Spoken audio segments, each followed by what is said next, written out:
you ever had a close call, a near-death experience, and felt different afterward? Not just shaken up, but fundamentally changed, like you're not quite the same person who just dodged that bullet. What if you're right? What if the person you were did die, and your consciousness, your point of view, is now continuing in a parallel universe where you survived? This isn't the plot of a new sci-fi movie. It's a mind-bending thought experiment that sits at the bizarre intersection of philosophy and physics. Quantum Immortality. It's an idea that suggests your subjective awareness might never actually experience its own end. Instead, at the very moment of death, your consciousness continues in an alternate reality where, by some wild chance, you survived. You walk away from the totaled car. You wake up from the coma. You miss the falling debris by an inch. You feel impossibly lucky. But according to this idea, your luck didn't save you. It just shifted your perspective to a timeline where you were never hit in the first place. For people who've walked away from something that should have been fatal, the feeling of being an imposter in their own life can be overwhelming. Survivors of horrific accidents sometimes report subtle but persistent changes in their world. Maybe a specific memory feels a little off, like a movie they've seen 1,000 times, but with one scene inexplicably altered. Perhaps their favorite foods don't taste the same, or they develop new habits and fears that seem to have come from nowhere. Now, psychology has a well-documented name for this: depersonalization. It's often a symptom of trauma, a coping mechanism where the mind detaches from an overwhelming reality to protect itself. But, just to entertain a wilder idea, what if that feeling of disconnect isn't just a psychological shield? What if it's a genuine symptom of being in the wrong reality? Imagine waking up one day and the world is just a few degrees off from the one you remember. Your favorite blue mug is now green. A street you've walked down your whole life has a new building you swear wasn't there yesterday.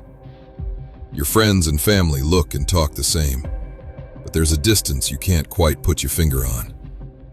You feel like you're reading from a script, playing the part of yourself.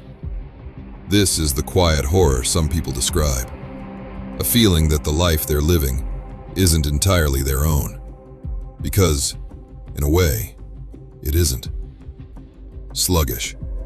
So, how does a concept this strange even get off the ground? The explanation starts not with spirituality, but with a thought experiment in physics called quantum suicide.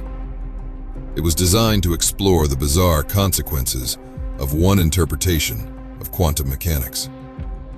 The theory of quantum immortality suggests that consciousness is bound by one strange, unproven rule.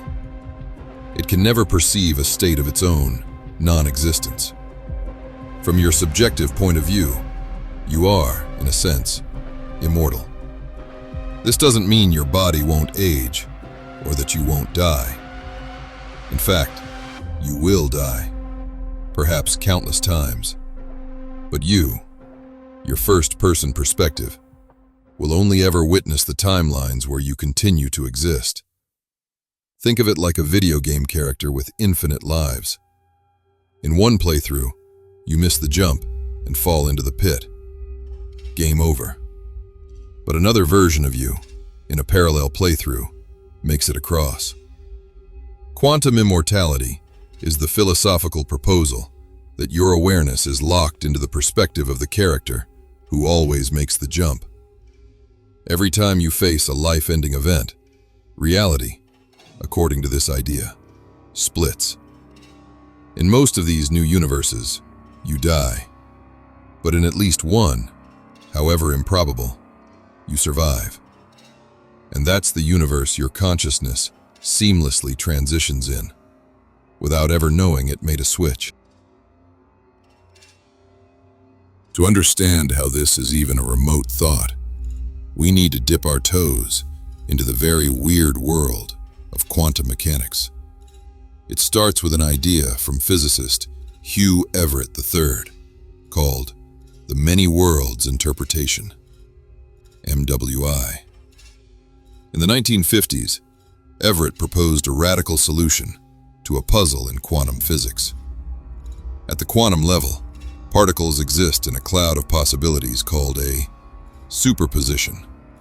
They are in multiple states at once. Think of the famous Schrödinger's cat experiment. A cat in a box has a 50-50 chance of being killed by a quantum device. Until we open the box, the cat is considered both alive and dead. The standard interpretation at the time, the Copenhagen interpretation, said that the moment we look, reality collapses into one of the two outcomes. Everett disagreed. He suggested that reality never collapses. It splits. In one universe, the cat lives. In another, identical universe, it dies. Every quantum event spins off new branches of reality. It's important to note, this is just one of several competing interpretations in physics, and not a proven fact.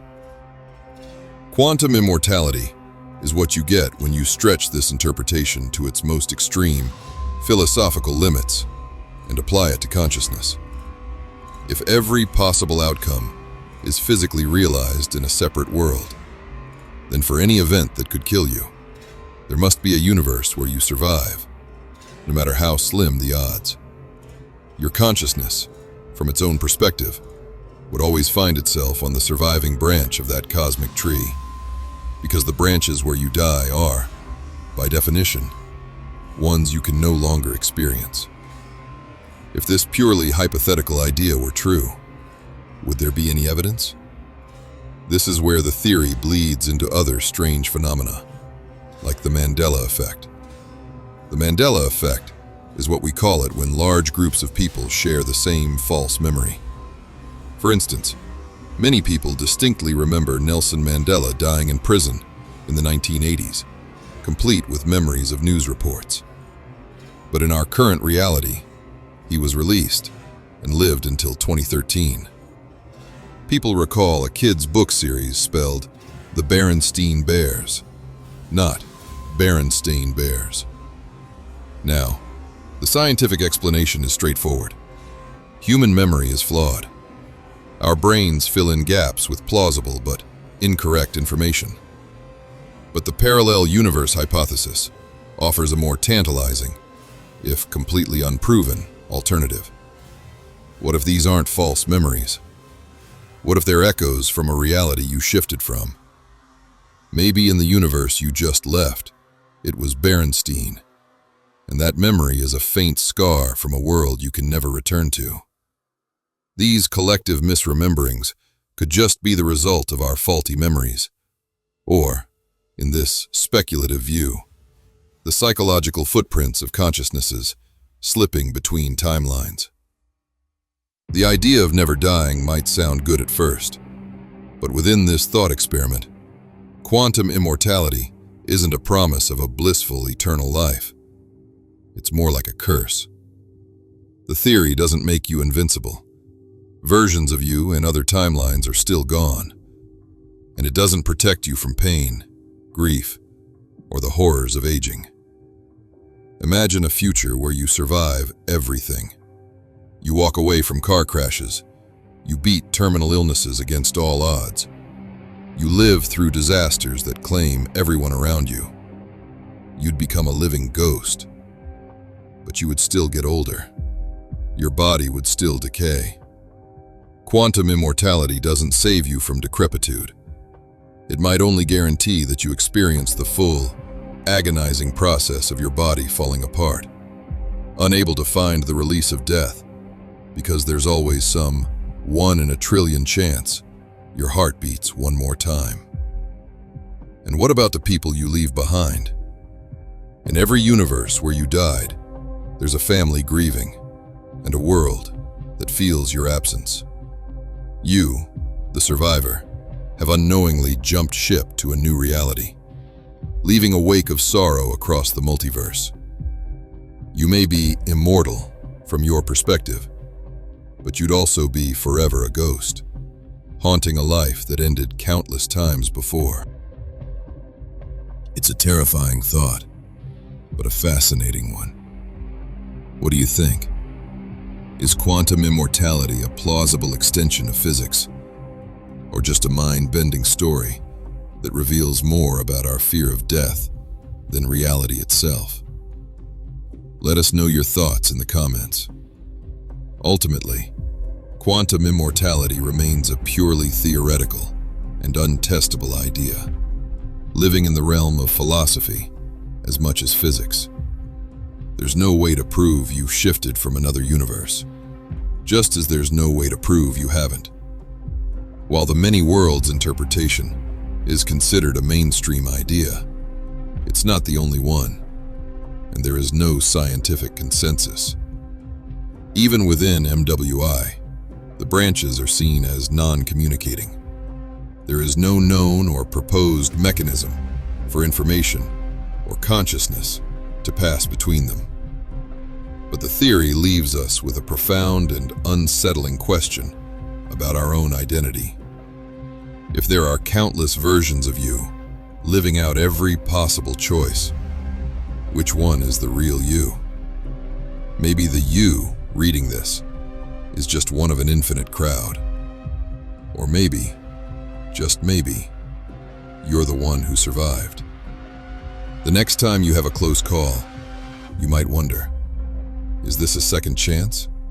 Or a new beginning in a world that isn't quite your own?